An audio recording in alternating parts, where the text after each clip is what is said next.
intinya tuh dari bapak saya. Bapak saya itu juga pemain bola. Salah satu yang pernah ada foto beliau itu lawan Angkatan Laut Australia. Oh, Australia. Iya. Tapi saya nggak tahu waktu itu bapak cerita, fotonya dikasihkan saya, ini loh bapak. Ternyata bapakku juga pemain bola. Mbah kakungku juga pemain bola, bapaknya bapak. Bapaknya ibu. Itu juga pemain bola, tinggi besar. Nah, bapak saya ini pemain depan. Panggilannya kalau di lab sepak bola itu si kancil. Karena larinya kenceng lincah. Bapak saya tuh. Nah, saya buat trik. Trik saya memang katanya sih, kata wasit yang ingin mimpin itu kadang-kadang sama pemain-pemain lain nggak kelihatan. Saya tuh trik tuh nggak kelihatan.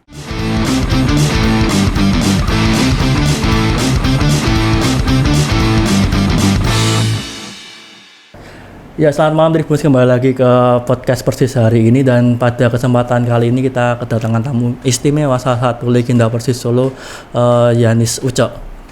Selamat malam Pak Yanis. Selamat malam Mas Adi. Apa kabar Pak hari ini? Alhamdulillah baik, sehat-sehat aja. Pak, kita malam ini akan membicarakan tentang perjalanan sepak bola, karir sepak bola jenengan sampai akhirnya menjadi legenda, salah satu legenda Persis Solo. Pak, mungkin bisa ceritain awalnya dulu itu mengenal sepak bola bagaimana Pak itu? Awal dulu mengenal sepak bola memang dari Sumatera Utara dulu, dari Medan. Kebetulan bapak juga pemain sepak bola. Bapak saya kerja di Angkatan Laut.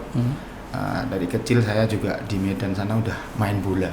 Walaupun cuma cekeran. Cekeran itu ya nggak pakai sepatu bola. Ada lapangan di dekat asrama Dewa Ruci, dulu tinggal kita di asrama Dewa Ruci. Kita latihan sama anak-anak itu cuma ya main game, tendang-tendang sana, tendang-tendang sini. Setelah itu kita sering lihat juga di TV ada PSMS Medan waktu itu. Jadi dan inspirasi dari situ. Oke. Itu memang dulu mainnya pakai gawangnya pakai sandal gitu atau gimana Pak? Betul sekali. Saya jadi ingat masa-masa dulu.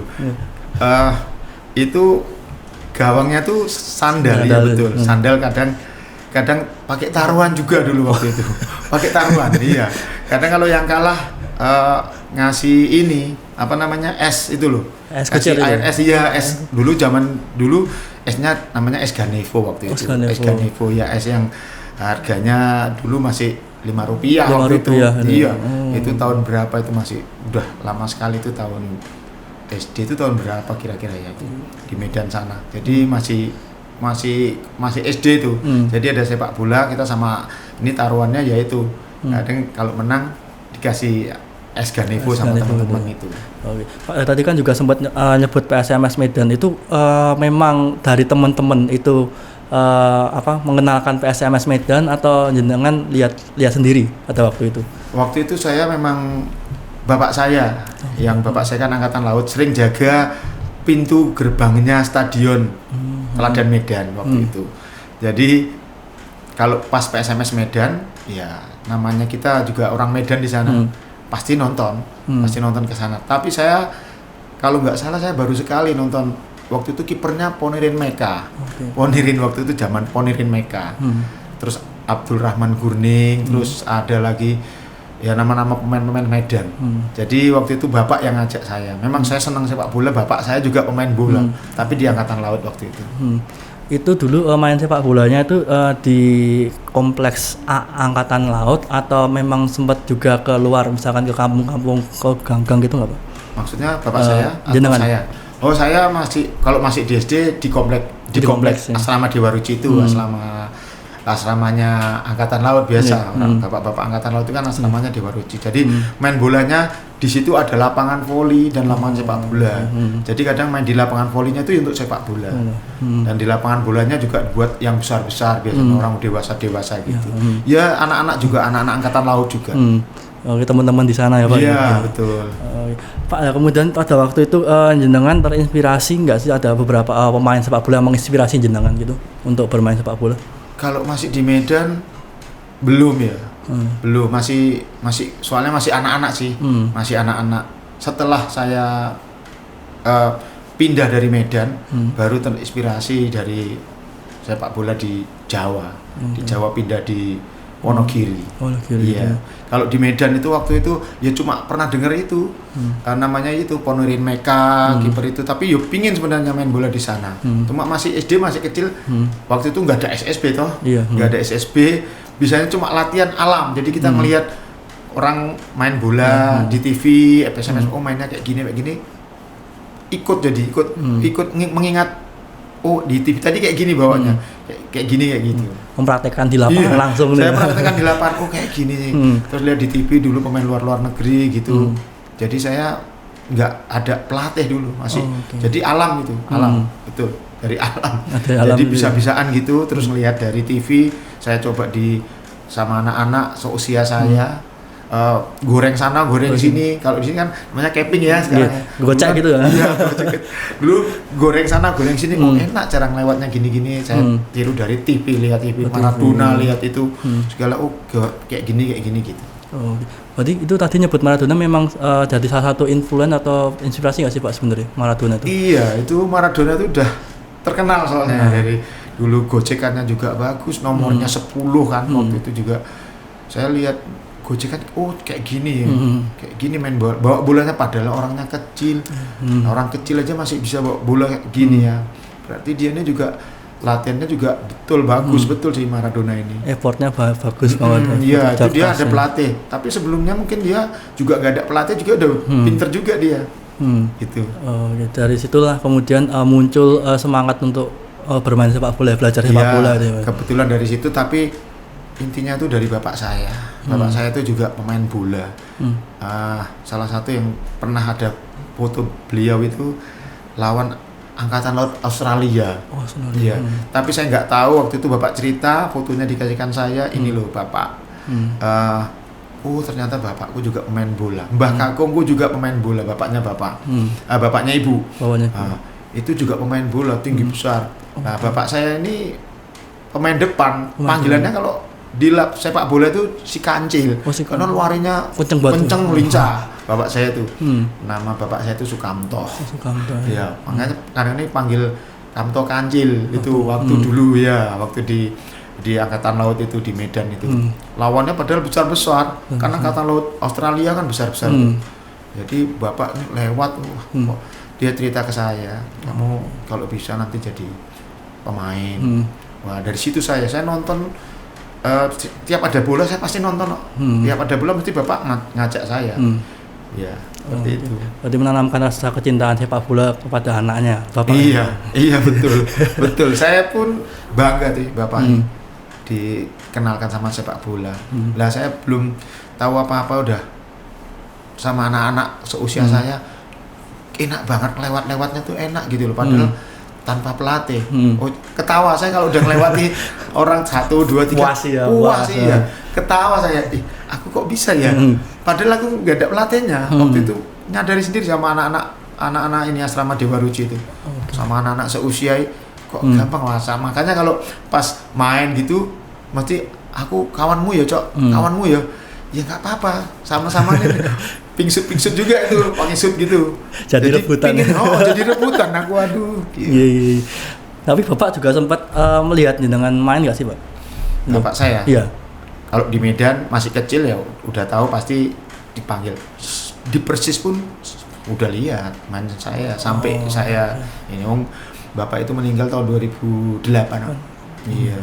Jadi waktu Persis top-topnya juga nonton, tak ajak terus mas, dia Mas Adi.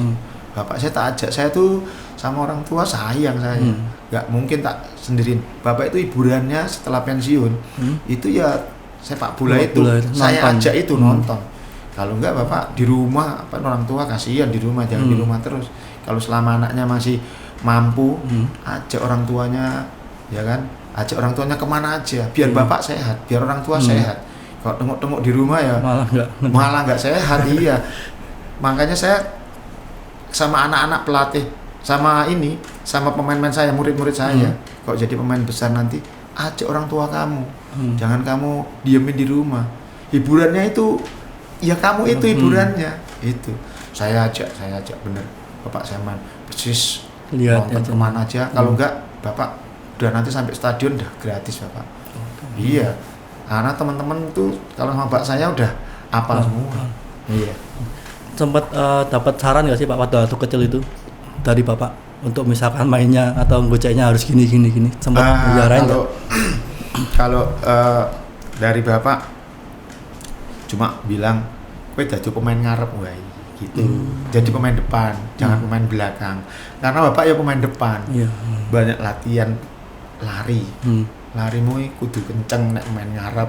Dia bilang gitu. Waktu masih kecil itu, waktu udah di sini juga gitu. Pokoknya dadi pemain ngarep, jangan pemain belakang. Ya striker, sayap ya apa. Ya udah tak ingat-ingat terus. Ya. Kalau pemain belakang itu resikomu juga besar. Gitu. Kemasukan atau enggak. Kalau waktu itu aku memang kurus, Mas. Waktu dulu kurus ya. Jadi enggak pantas kalau di belakang. Pemain belakang kan biasanya badannya besar gitu.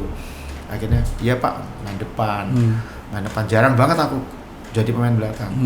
Akhirnya aku jadi pemain depan. Ya itu sarannya nggak mau ambil resiko Pak. Jadi mau pemain depan kan pemain belakang kemasukan.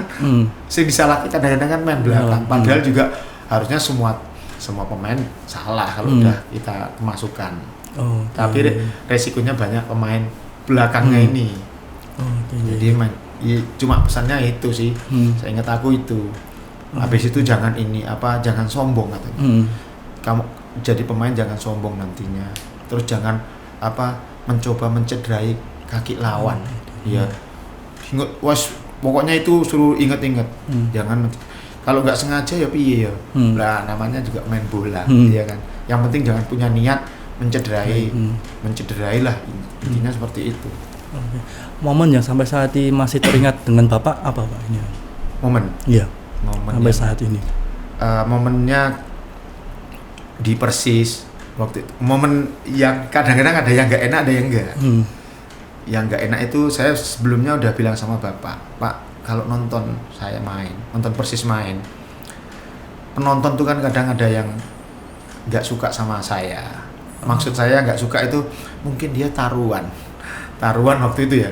Taruhan biasa tuh penonton ada yang taruhan, zaman dulu kan masih ada yang taruhan uang gitu loh. Taruhan terus lawan Persis ini dia megang tim Persis ya kan. Habis itu mainnya Persis jelek lah, kebetulan saya mainnya pas jelek ya kan. Bapak sabar aja, jangan terpengaruh. Oh iya Le, itu saya dipisu-pisu penonton di sebelahnya itu bapak saya main penonton Solo ini deket ya di tribun ini deket sama bapak saya, dipisui tahu sendiri ya, teror gitu ya. Terornya tuh teror umpamanya pisuan jelek itu. Pisuan yang mainnya bosok, yang mainnya kayak ini gitu toh. Keluar semua semua.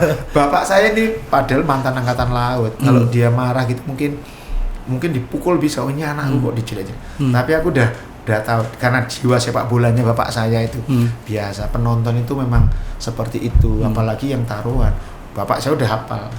Jadi nggak marah dia. Setelah habis itu main saya bagus, ini ngelem genti. Ini penonton ini yang sebelahnya ini. Mainnya 23 ya apik no ngene gitu kan. Akhirnya bapak saya ya seperti itu sepak bola. Kadang pas jelek diejek-ejek. Itu yang ngejek aku tuh Pak. Biasanya orang totoan Pak. Kalau supporternya Persis asli nggak mungkin aku bilang gitu. Makanya bapak hati-hati lu, jangan sampai terpengaruh. Ora les, pokoknya aku nonton ini wis seneng. Bapak wis sehat nonton ini iki. Seperti itu momennya pas ini. Kalau momen terindah kalau nggak salah saya waktu main lawan Warna Agung. Tapi itu waktu lawan Warna Agung itu kok Warna Agung. Lawan Serang saya tandakan salto itu. Tandakan salto. Serang tuh ya. Serang Banten.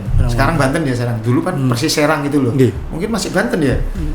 Masih itu sekarang. Masih Banten ya provinsinya ya. Nah, itu kan banyak anak Pelita Jaya waktu itu di mainnya di Sriwedari. Nah, itu tendangan saya salto masuk. Terus saya ekspresi itu loh selebrasi itu saya masuk ke dulu Sriwedari itu di bawah. Di belakang gawang itu ada penontonnya. Bukan penonton. Tempat untuk lari itu kan. Nah, saya masuk ke dalam, naik lagi ke atas, saya baru gini. Habis itu saya koprolnya saya 2 tangan gini. Kayak Greg Nicolo pas ngegol kayak gitu dulu. itu saya duluan. Saya dulu terinspirasi dari pemain-pemain luar negeri itu kan kalau nggak salah Afrika itu asal habis cetak gol. Salto Itu. Kalau Greg itu saya duluan saya. Greg kan masih muda. Saya tahun 94 Greg baru ini ya. Jadi saya habis cetak gol koprol, bapak saya tuh senang lihat gitu. Anakku cetak gol masih. Tapi saya nggak pernah ngejek penonton, nggak pernah saya. Habis cetak gol gini cuma gini tok saya menghadap sama ini penonton Persis. Saya gini tok. Gini. Biasanya saya gini habis koprol saya gini. Gini. Saking semangatnya gitu, nggak pernah saya cek. Oh ini yang ini segala yang ini nggak ada. Saya habis koprol 2 kali, kadang-kadang 2 kali. Habis itu gini saya. Baru teman-teman merangkuli. Nggak pernah saya cek penonton terus ke lawan gitu, nggak pernah. Cuma saya gini aja, semangat aja. Gini aja masih dilempari waktu itu. Gini aja di penonton lawan masih dilempari kadang-kadang. Ya kalau di tempatnya lawan, tapi waktu itu di kandang sendiri. Jadi ya itu tadi bapak nonton, kakak saya nonton. Istilahnya mengajarkan respect terhadap lawan gitu ya. Wah iya, lawan Fak juga waktu nasional Fak Irian itu. Saya yakin kalau lawan Fak menang karena dia perjalanannya jauh. Waktu itu kan nggak ada pesawat, belum naik pesawat. Naik kapal pirang-pirang minggu tekone. Dia tahu berapa minggu dia baru sampai Solo, capek. Habis itu 3 hari lagi dia mau tanding. Ya, saya yakin Pak Hong juga ini. Yakin betul. Iya.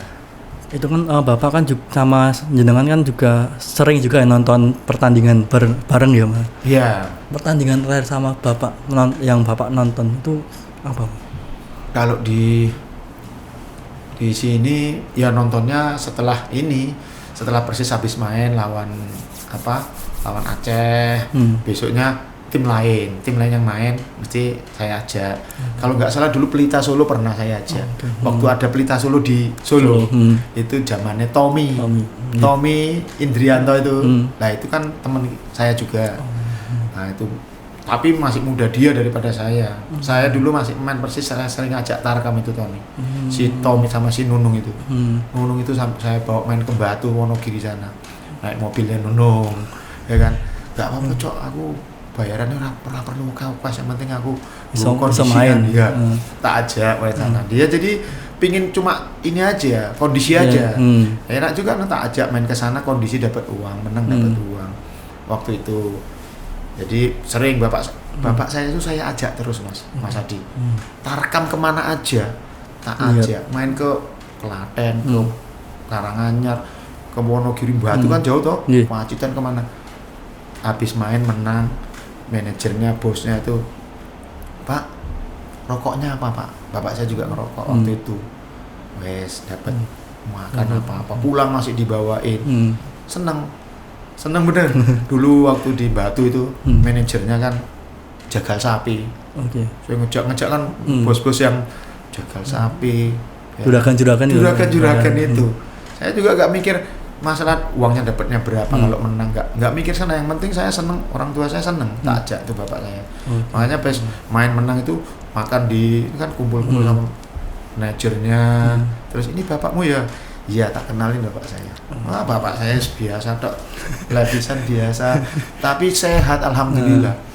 Jadi kalau orang tua kita diajak sehat Mas, wis awet, insya Allah mesti ngasih umur tuh panjang, bener. Umur kebetulan bapak saya meninggal 74, umur 74 tahun 2008 kemarin 74. Itu ya alhamdulillah.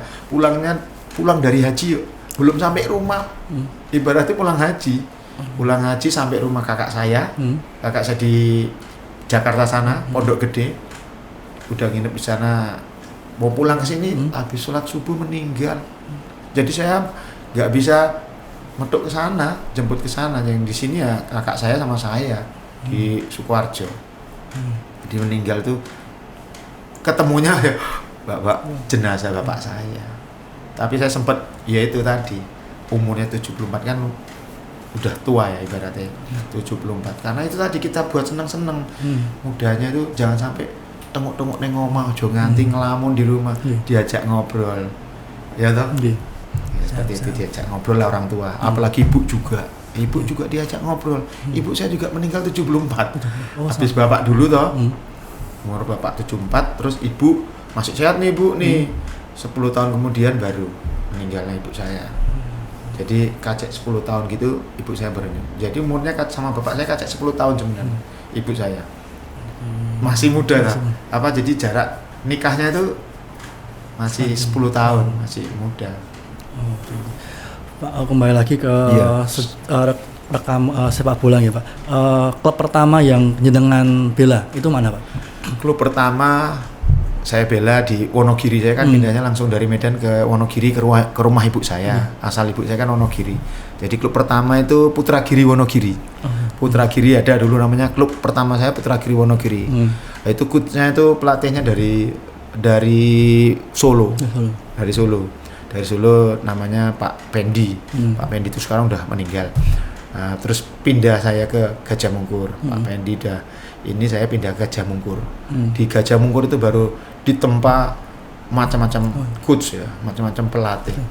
Banyak sekali pelatih yang ngelatih di situ. Gonta-ganti maksud saya.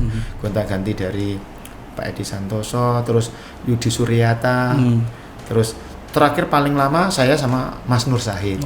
Iya, Mas Nur Zahid itu pelatih dari Diklat Solo 3 dulu. Ya, Nur Zahid. Itu yang paling berkesan sama Mas Nur Zahid sampai saya sampai Gajah Mungkur bubar itu, Gajah Mungkur amatir bubar. Kan mendirikan Gajah Mungkur Muryatama itu yang Galatama.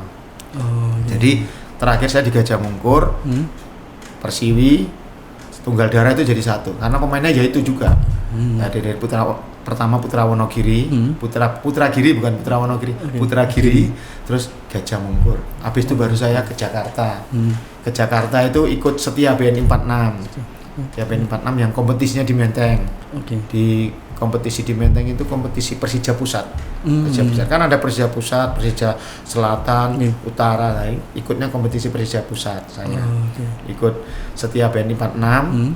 Terus habis itu tahun 91-nya pindah lagi ke Polda Metro Jaya, namanya Pop Jaya karena kan polisi toh. Pop Jaya sampai 92 sampai 93 itu di Indosemen Bogor. Indosemen Bogor Citerep. Kabupaten Bogor. Oke. Pak, ya kabarnya tentang yang juara nasional tuh di mana Pak? Juara nasional, iya. Persis. Oh, yang Indosemen. Oh, Indosemen itu ya? Iya, Indosemen itu juara Piala Menperin. Piala Menperin. Kalau yang Tunggal Darah tadi juara nasional invitasi sepak bola Galakarya. Jadi tingkat perusahaan itu. Jadi perusahaan se-Indonesia ya termasuk Bosowa, terus ada Jarum Kudus. Di Semarang itu ada Kubota, ya kan? Itu tahun 88. Itu waktu ikut Tunggal Darah saya. Tunggal Darah pemainnya ya dari Persiwi, dari Gajah Mungkur itu ikut. Saya ikut Tunggal Darah juara nasional. Waktu itu ikut Tunggal Darah Indonesia, namanya Tunggal Darah Indonesia. Tinggalnya di Ngadirojo sana. Ya kan? Nah, penyisiannya itu ya berat juga Tunggal Darah. Itu kesan saya itu di waktu Tunggal Darah itu lawan PDM Surabaya. Nah, kita ada satu tim sama PDM Surabaya. Itu saya cetak 2 gol. Itu kalau seandainya draw menang 1-0 aja, Tunggal Darah nggak lolos ke 8 besar. Waktu itu mainnya di Stadion 45 Karanganyar. Nah, itu lawan Surabaya, namanya PDM Surabaya. Itu pemain-pemain Bang Seni Raibowo, masih pokoknya pemain Persebaya yang tahun-tahun yang lama itu. Pemain nasional semua itu. Nah, itu waktu itu saya masih kelas 3 SMA. Nah, itu masih ikut Tunggal Darah. Ya, masih main. Nah, itu saya cetak 2 gol, itu ganti pemain saya. Pemain saya ada yang sayapnya ada yang sobek. Diganti, ditanya pelatihnya sama Nur Said. Wani ora kowe cok main. Wani no udah pemain no, siap main no, cadangan kan tadinya. Main, dimasukin babak kedua. Kurang berapa menit itu, menit keberapa gitu, menit akhir ya, menit sekitar 80-an saya bisa cetak 2 gol. Cetak 2 gol saya. Akhirnya itu gol menang 2-0, jadi tuan rumah di Sriwidari. Terus akhirnya main ke Semarang, juaranya di Semarang. Tunggal Darah juara nasional. Habis itu saya nggak main lagi. yang ini kan yang sobek itu udah mulai sembuh ya kan. Cadangan lagi, mainnya coba sebentar, ganti gitu kurang berapa menit main lagi. Tapi kesannya waktu itu di Stadion 45 Karanganyar itu. Yang berkesan banget. Yang berkesan itu karena butuhnya 2 gol loh itu. Butuhnya 2 gol waktu di Tunggal Darah. Akhirnya alhamdulillah 88 juara nasional. Sampai sekarang medalinya masih di rumah saya masih ada. Okay. Pak, kemudian awal mula gabung Persis gimana Pak itu? Awal mula gabung Persis sebenarnya saya di Indosemen itu udah selesai. Di Indosemen dulu ya, di Citra Bogor itu saya liburan habis juara Piala Menperin. Libur sebenarnya saya. Dapat libur ya seminggu lah dapat libur. Saya pulang ke Wonogiri. Terus kenal teman saya ada namanya Widianto. Ya strikernya Persis. Ngajak saya latihan di Persis, latihan di Pemda. Terus Pak Hong melihat saya. Terus kira-kira mau nggak ikut Persis? Ya saya jawab langsung mau aja. Saya waktu latihan di Persis itu pemainnya sangar-sangar Mas. Pemain backnya itu sangar-sangar. Pemainnya Solo ini memang keras-keras. Memang nggak tahu saya itu. Kalau ada orang baru memang dikasih pelajaran dulu apa memang.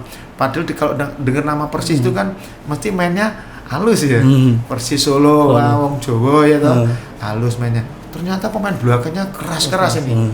Ya termasuk ya nama-namanya juga kalau masih ingat saya masih pemain-pemain yang keras itu ya Trianto, Edi Margianto, terus Sukisno, terus akhirnya jadi teman saya karena saya ditanya sama Pak Hong, gimana kira-kira temenmu mau nggak ikut Persis? Terus akhirnya saya siap ikut. Ya udah, habis saya minta surat keluar dari Indosemen saya. Indosemen sana saya minta surat keluar karena dulu harus komplit Mas, nggak bisa nggak pakai surat keluar, terus harus berapa tahun dulu ikut di Bogor di Indosemen, tapi harus ada surat keluar dicap. Sekarang kan kayaknya gampang banget masuk ini nggak pakai surat keluar, tapi dulu memang ketat betul. Nanti takutnya diprotes, ini masih Indosemen kok. Nah akhirnya ada surat keluar, saya ya awalnya seperti itu, liburan dulu. Liburan diajak main tarkam seminggu tuh, akhirnya bisa ikut Persis. 94 ya Pak? 93 dulu. 93 ya? Itu 93. Ya 94 tapi belum ikut kompetisinya, masih liburan toh tadi. Liburan. Istilahnya trial kalau sekarang. Terus akhirnya ikut Persis itu ya bela 94 itu ya divisi 2 itu. Divisi 2 belum nasional, masih babat-babat sih. Tapi babat-babatnya itu perang-perangnya lawan tim-tim itu udah divisi 2A. Divisi 2B-nya saya nggak ikut. Divisi 2B teman-teman yang lama. 2A baru ngambil itu. Ya saya itu. Lainnya masih ada yang dicoret ya, 2B-nya ada yang dicoret, kan udah bekerja tuh. Ada yang coret terus regenerasi. Regenerasi. Dengan masuk. Saya masuk di 2A nasional. Di 2A tapi masih jateng sebentar. Jatengnya masih perang-perang dikit gitu loh Mas. Habis itu lolos baru nasional tuh terus. Saya masih ikut jatengnya, masih ikut. Lawan-lawannya masih Wonosobo, mana itu masih lupa saya masih ya kan. Yang jelas divisi 2A Jateng masih main, belum nasional, masih tingkat Jawa sih. Jawa Tengah sih itu. Yang 2B-nya itu ngelolos ke 2A nggak ikut saya. Itu pelatihnya Sartono Anwar. 2B-nya itu kalau nggak salah. Tapi saya nggak ikut. Di tahun 1994 juga jenengan juga sempat mendapat kesempatan untuk uji coba dengan tim luar ya Pak? Kalau di 94 itu setelah juara. Setelah juara lolos ke divisi 1. Ada tawaran tapi tim luar negeri itu ya Johor Bahru Malaysia itu. Tapi itu kita nggak kesana, kita nggak keluar, kita nerima Johor Bahru itu karena pendanaan kan waktu itu memang nggak ada. Belum ada tim luar datang sini. Nah sebenarnya itu tim luar itu mau sparringnya sama Arseto, tim mau datang ke Arseto. Kebetulan lawan Arseto dulu, terus baru lawan Persis. Kalau tim luarnya itu nggak langsung Persis ke Arseto dulu karena tim Arseto ini kan pro bintang semua isinya pada waktu jadi kita ibaratnya kayak nebeng dulu. Nebeng Arseto sih nanti dilalah dari Johornya siap juga lawan Persis. Jadi pas kita kebetulan habis juara terus ditawari habis lawan Arseto toh Johor Johor Malaysia itu coba lawan Persis juga gitu. Mungkin dia habis kalah lawan Arseto dia ini mau mukul Persis ya ini karena ini tim amatir ya. Iya, ceritanya mungkin seperti itu. Jadi kita nggak keluar. Iya, jadi nerima pemain luar negeri ya baru itu, Johor baru itu. Skornya berapa? Skor waktu itu 3-2 waktu itu. 3-2. Iya, untuk Persis. Iya. Sempat kejar-kejaran gitu atau gimana? Ya kejar-kejaran ya. Pertamanya kita memang kalah permainan memang kalah waktu itu karena mereka juga pemain prop ya, pemain prop. Tapi malah kita bisa nyolong gol dulu. Iya. Habis itu sempet 2-0, sempat 2-0. Ya kan, permainan kita biasanya kita kalau udah cetak gol, mainnya luar biasa, apalagi di kandang, penontonnya luar biasa. Ini bukan penonton Arseto lagi, tapi penontonnya Persis bener. Memang pakai merah-merah juga, tapi bukan masuk panti. Iya, penonton betul-betul dari Sukoharjo, dari Wonogiri, dari Klaten, karena pemainnya kan orang Karisidenan semua, nggak ada orang dari luar. Pemain Persis itu loh, dari Solo, dari Seragen ada, dari Wonogiri sendiri ada 3 orang, 4 orang malahan, terus dari Klaten, Sukoharjo. Jadi penontonnya dari itu, dari Karisidenan itu, jadi satu itu, jadi penontonnya itu berbaur gitu. Namanya waktu itu kalau nggak salah ada yang Solonisti itu. Ada alap-alap, mereka bawa nama sendiri. Iya, lainnya ya penonton gitu aja, penonton yang bilang nama perserikatan. Dulu perserikatannya kan Persis Solo. Memang ini animonya tinggi. Tapi juga kalau Arseto main juga penonton itu juga nonton. Banyak juga. Di laga itu ngegolin, Pak? Kebetulan waktu itu saya nggak cetak gol. Mendapatkan penalti iya. Di penaltian saya kena jigal, tapi yang ngambil penalti ini nggak masuk. Waktu itu nggak masuk, kalau nggak salah nggak masuk. Akhirnya itu dia malah tambah semangat balas 2-2. Johor baru balas 2-2. Menit-menit akhir alhamdulillah bisa cetak gol dari teman Persis. Iya. Oke. Pak, itu kan di jenengan kan Yanis Budi gitu namanya. Iya. Kalau kan teman-teman di Persis kan juga mengenalnya kan lebih ke Ucok gitu. Itu gimana Pak? Atau nama Ucok itu sendiri awalnya gimana? Awalnya nama panggilan Ucok itu saya kan lahirnya di Medan. Ya. Lahir di Medan, di Belawan, Rumah Sakit Angkatan Laut Medan, di Belawan sana. Kebetulan kalau di Medan itu kan anak laki-laki pertama kan senang banget orang tua karena orang tua anaknya perempuan terus. 1-3 perempuan. Terus yang keempat baru saya. Saya lihat kebetulan laki-laki, ya kan. Kalau di Medan tuh nama anak laki-laki kan panggilannya Ucok. Ya, Ucok. Kalau di Jawa Le, kalau di Padang Buyung. Ya kan? Ibu saya saking senengnya bapak saya ya dipanggil Ucok. Kalau udah di Medan sana panggilannya Ucok biasanya. Jarang kalau Yanis, Budi jarang. Panggil Ucok. Tapi kalau di Jawa kan Le gitu. Ya, itu karena di Medan itu panggilan Ucok. Jadi pas main bola, loh kok panggilannya Ucok? Nama aslinya siapa toh? Nama aslinya ya Yanis Budi Purwanto. Tapi kok di sepak bola kenalnya Ucok dipanggil orang gampang manggilnya kan. Ya nggak cuma pemain toh, tim-tim lain kayak Ucok gitu. Ya kan? Jadi saya juga nggak apa-apa memang karena saya lahir di Medan. Bisa di Medan sampai SD walaupun sempatnya bisa di Medan, panggilnya Ucok.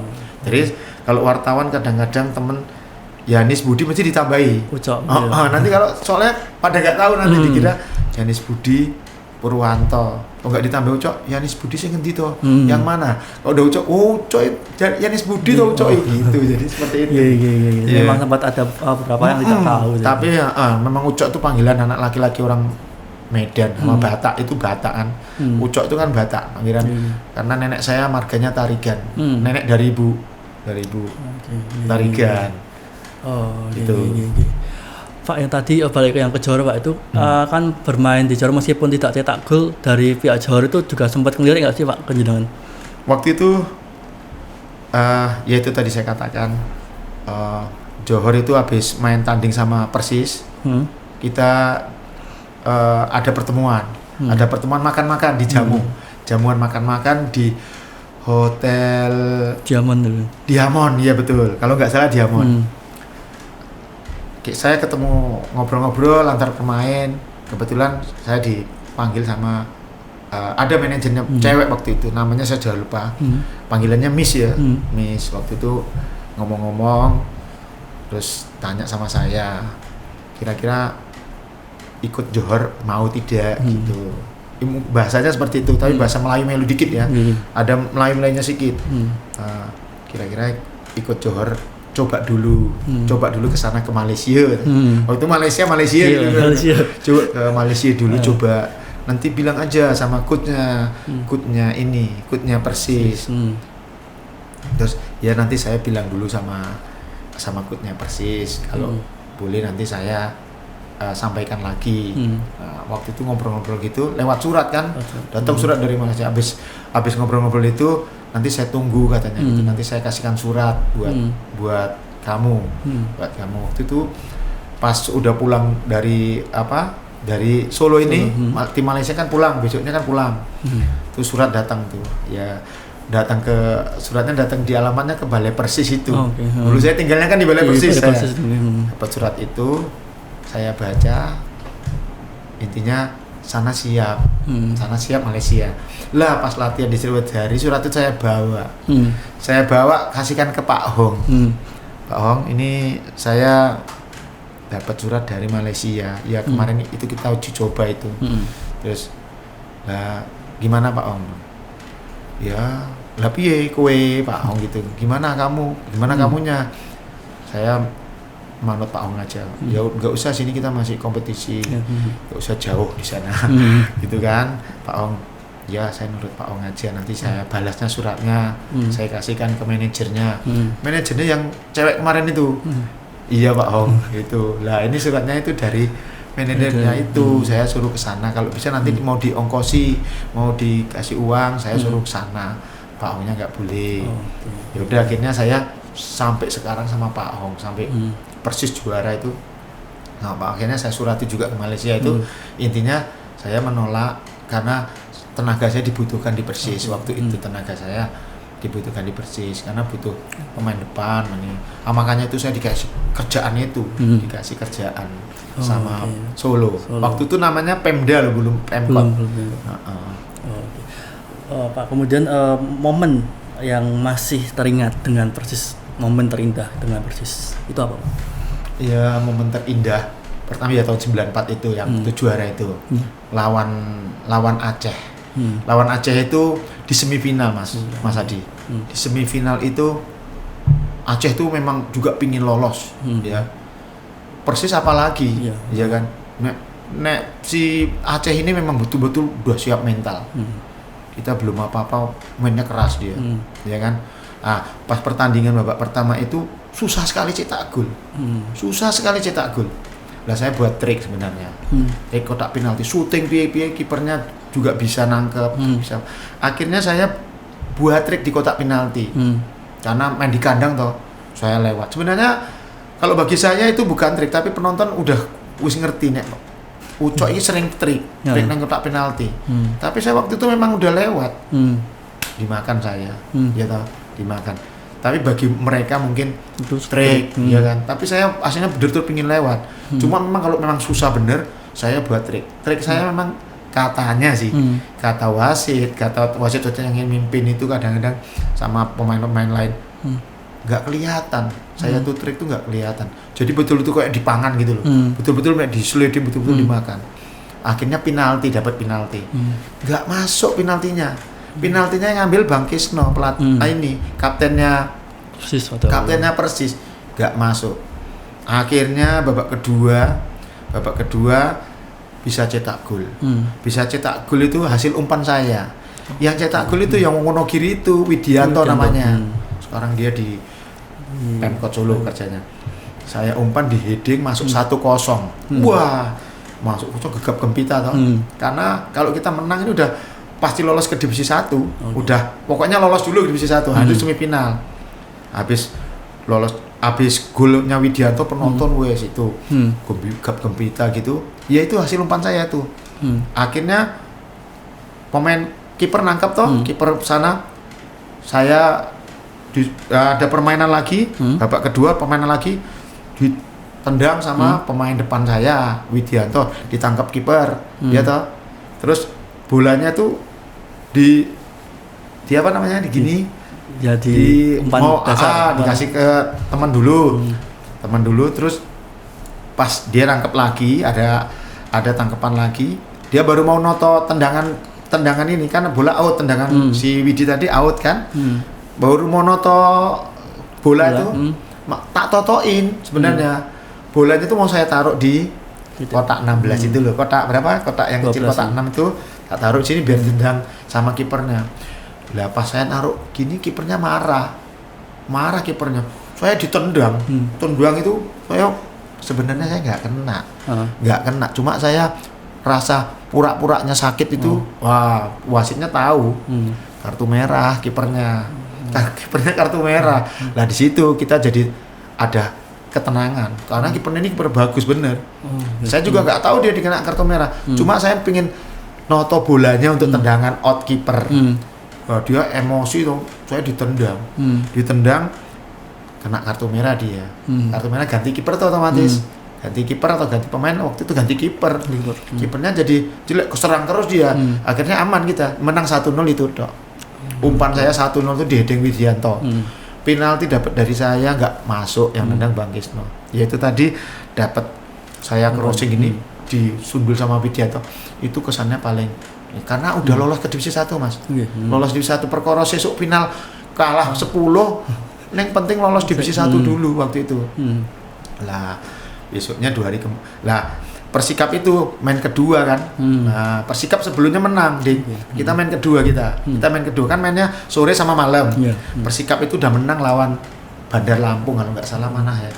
Itu kalau nggak salah Lampung kalau nggak salah. Saya lupa itu. Ada 4 tim, Aceh, terus Persikap, Persis sama kalau nggak salah Lampung. Tapi coba nanti saya kadang-kadang kan saya lupa. Mungkin di rumah ada clippingnya, mungkin saya ingat. Ya itu kesannya itu di heading sama itu. Akhirnya dari umpan saya itu bisa cetak gol, lolos ke divisi 1. Nah, setelah itu ya kan 2 hari kemudian kan final. Nah, besok paginya itu habis lolos kan kita, paginya itu semua pemain gundul Mas Adi digundul semua, cuma saya yang enggak. Tetap gondrong pada waktu itu. Enggak gondrong tapi ya biasa. Oh, biasa. Saya malu nek gundul. Ya, waktu itu padahal saya juga sing ngoyak-ngoyak. Engko sebelum main itu lawan Aceh tuh, kalau kita lolos pokoknya kita gundul kabeh. Itu ya kan udah ini kompor-kompor. Dia sing kompori bukan saya aja, teman-teman semua main pokoknya semua gundul. Kowe wani ra, Cok? Ya wani, pokoknya gundul kabeh ya. Akhirnya main itu main lawan menang tuh lawan Aceh. Paginya saya malu mau gundul. Akhirnya ke Balai Persis itu, dekat Balai Persis itu ada tukang pangkasan, tukang potong rambut. Gundul, potong rambut itu nonton terus kok. Akhirnya dipotong gundul kabeh. Cuma saya enggak 2 orang, yang sama cadangan kan enggak janji. Akhirnya saya enggak potong, aku Cok ngapusi, aku enggak sempat gundul aku. Akhirnya ya itu kesan. Terus yang terakhir lawan 2 hari kemudian finalnya Mas. Finalnya lawan Persikap Kabupaten Bandung. Itu apik meneh asli ini Persikap. Tapi Persikap wis donce lawan Solo. Cuma dia juga berpikiran aku juga udah lolos aja, yang penting aku udah lolos sih gitu. Jadi dia pas lawan Persis, padahal penyisian sama Persis rame. Di final kalah dia. Kalah 2-0. Kita menang serangan waktu itu. Terus ada lagi cerita lucu nih. Kita habis juara itu 94 itu dapat hadiah bonus. Terus waktu itu bonusnya apa? Sepeda ontel. Betul. Baginya ya di hotel mana tadi waktu bicara sama orang Malaysia, Hotel Diamond. Kasih satu-satu sepeda, dulu BMX namanya, BMX ya namanya. BMX, bukan BMX apa namanya? Dulu zaman dulu yang paling apik pit ontel itu loh. Yang itu lah. Iya, pokoknya itu. Nah, itu dapat itu. Bonusnya itu. Kalau yang tim-tim lain kan biasanya bonusnya itu wah ya. Persis ya itu dijual gue payu 100 selawe payu, tapi itu ya cuma itu ada bonus sudah senang. Zaman segitu juga sampai bagus, ada speed badannya. Jangan kan sebagai striker ya Pak ya? Ya, striker. Ada lawan atau mungkin ada pemain yang mungkin susah dilewati atau gimana gitu Pak? Pada saat saya ikut Persis, ya di mana saya main bola itu, bagi saya itu lawan itu sebenarnya berat semua, berat semua benar. Tapi kok saya merasa kok enjoy aja yang lewat itu, gampang gitu loh, enak gitu loh ngelewatinya. Tapi yang paling berat itu kalau lawan-lawan dari tim luar Jawa. Luar Jawa itu memang keras-keras, apalagi lawan ya kayak lawan Aceh itu sebenarnya keras-keras. Ya. Jadi sebenarnya semuanya tuh lawan yo berat dilewat. Tapi bagi saya pas main gitu kalau udah timnya udah cetak gol itu kok lewat tuh gampang terusan. Karena ada motivasi sendiri kali ya. Ya. Kalau lihat lawan-lawannya yang paling berat itu sebenarnya lawan-lawan luar Jawa itu. Yang melewati susah itu luar Jawa. Tapi kalau masih Jawa itu masih enak karena kerasnya nggak begitu keras banget sama luar Jawa. Tahu sendiri kalau lawan Makassar, pemain-pemain dari Makassar, pemain dari Ambon, dari Irian, itu kerasnya ngeri-ngeri memang. Ya. Nah, di situ saya mungkin cara-cara lewatnya agak berat karena mereka juga fisiknya juga ngeri-ngeri, ya, kuat-kuat itu. Ya, Makassar, apalagi Makassar nih. Jawa Timur tuh paling juga ngeri itu. Kalau Jawa Tengah masih bisa lah ya, masih bisa lah. Masih bisa. Jawa Tengah, Jawa Barat itu masih nggak begitu keras permainannya. Back-backnya juga ya masih enak lah dilewati, gampang. Itu. Oke. Pak, ini juga mau tanya nih, kan di Persis Solo saat ini kan sedang juga mau membuat sebuah gebrakan ya Pak ya, bisa dikatakan untuk melakukan training camp di luar Indonesia.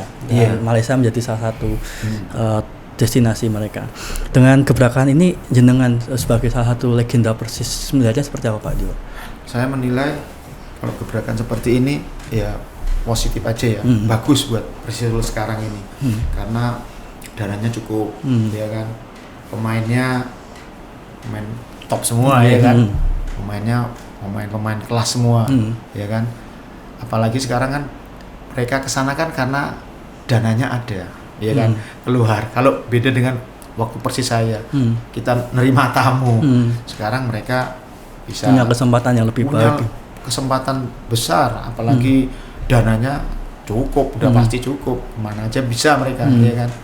Nah, saya bangga sih dengan Persis sekarang ini bisa mudah-mudahan nanti di kompetisi tambah bagus lagi, tambah baik lagi karena didukung dana yang besar, terus pemainnya kualitasnya juga baik, kualitasnya apik kabeh, ya toh, dari segala posisi, dari kiper sampai pemain belakang, tengah, depan itu pemain kelas semua itu, pemain apik kabeh. Saya lihat di TV, ya walaupun saya jarang lihat langsung, tapi saya lihat di TV terus. Itu ya semoga nanti di kedepannya nanti pas kompetisi diputar lagi, ya kalau bisa ya lebih baik dan ya bisa ya juara, iya, ya sejuara kalau lihat ini loh materi pemain ini loh, iya jangan sampai dananya besar, iya kan, dana besar nanti malah papan bawah, apalagi ya jangan sampai papan bawah, kalau bisa ya papan tengah lah, jangan sampai kalau bisa lagi juara atau papan nomor 2 atau nomor 3 gitu. Karena materinya itu mantep banget ya, Persis, bener. Saya lihat materi pemainnya, apalagi ya nih apalagi TC di mana, di Malaysia nih. Di Malaysia. Nah, mereka bisa aja ke luar negeri bisa. Ya, kalau saya dulu kan nggak bisa. Saya mau ke Manado aja masih mikir-mikir ya, dia orangnya dibawa berapa, karena waktu dulu memang dananya memang nggak ada. Persis zaman dulu itu beda sama sekarang. Kalau dulu itu ya kita berangkat aja juga berpikir dulu ini dananya ada apa enggak. Kalau sekarang tuh enak, ya kan, dananya ada support system yang baik, ada supportnya, ada logo-logo di sini itu apa namanya? Sponsor. Logo-logo di situ sponsor banyak. Enak, tinggal mainnya aja. Ya toh. Tinggal kemauan pemain-pemainnya. Ya toh. Kok dulu nggak ada uang aja pemainnya udah bela nama Solo. Kok udah bela nama Solo mati-matian. Bukan mati-matian ya. Mati-matian kayak perang aja. Betul berjuang, betul. Malu sama yang nonton sama yang apalagi sekarang kan dananya besar, gaji besar, kontrak besar, ya kan. Kalau mainnya dilihat, apalagi kan ditonton di TV, gitu. Kita nggak ditonton di TV aja kayak gitu mainnya. Waktu dulu, ya kan, itu betul-betul mau jangan sampai Solo kalah. Kita harus berjuang betul-betul, jangan sampai malu-maluin penonton. Apalagi padahal kita amatiran, ya kan. Nah, apalagi yang ini profesional, materi kurang apa, ya toh, pelatih kurang apa. Pokoknya di lapangan itu ya bener-bener, ya kan. Jangan sampai papan bawah lah, jangan sampai papan bawah nih pas mulai kompetisi nih, jangan sampai papan bawah. Kalau papan tengah aja, karena sekarang juga klubnya di kompetisi ini Liga 1 ini kan bagus-bagus semua, memang semua berlomba-lomba juga ini. Saya kira itu materi bagus, dana bagus, ya kan. Jangan sampai ibaratnya ngisi-ngisi nih gitu. Ya. Ada baiknya juga ke Malaysia ini kan, karena buat mereka TC di sana kan lebih bagus lagi nanti kan udah ketemu tim-tim luar negeri kan, sana dari Singapura, dari Malaysia, klub-klub liga semua juga. Kira itu. Oke Pak Yohanes, untuk sementara itu dulu perbincangan kita di podcast Persis hari ini. Terima kasih sudah menyempatkan waktu datang ke sini. Sama-sama Mas Adi. Dan sampai jumpa di kesempatan berikutnya. Iya, terima kasih sama-sama Mas Adi. Saya juga bangga dipanggil sini. Mudah-mudahan wawancara ini membuat motivasi pemain Persis khususnya yang sekarang ini jadi tambah semangat lagi. Dan jangan lupa tolong masih ingat kepada mantan-mantan pemain Persis yang dulu ya, yang tahun-tahun 90-an. Pokoknya jangan sampai lupa lah dengan pemain-pemain Persis yang udah ya legend-legend Persis itu. Karena kita juga berjuang dulu juga seperti ini ya, dari nggak ada apa-apanya sampai ada apa-apanya kan. Sekarang tim ini kan udah ada apa-apanya. Kalau kita dulu kan masih sama sekali nggak ada dana, tapi semangatnya luar biasa. Saya kira itu Mas Adi. Siap. Terima kasih. Terima kasih Pak. Terima kasih sudah nonton. Jangan lupa like, subscribe, dan share ya.